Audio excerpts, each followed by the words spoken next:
Morning mga wonders, no? Nandito tayo ngayon sa Kurong-Kurong Beach. So ito na ngayon ang sitwasyon dito dahil nga maghahabagat na. So sobrang daming seaweeds, no? Yan yung mga damo sa dagat, nalagas. Grabe.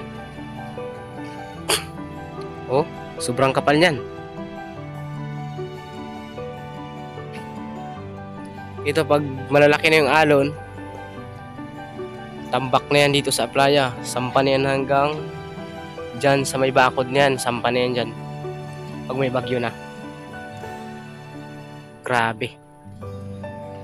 So sa bagay natutunaw naman yan, pero dahil nga dito dumadaan yung mga turista.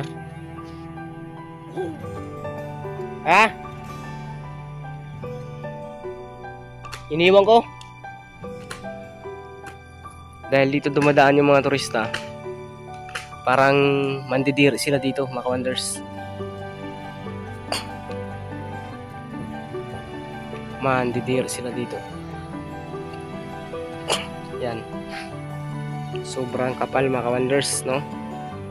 So yan siya, pag nasa ilalim kinakain niya ng isda, kinakain ng pawikan, kinakain ng mga nabubuhay sa dagat, mga shells, crab, lahat yan kinakain yung damo niyan. So hindi ko alam, baka sa global warming kaya natuyo, nalagas itong mga to. So hanggang dito na lang mga wonders.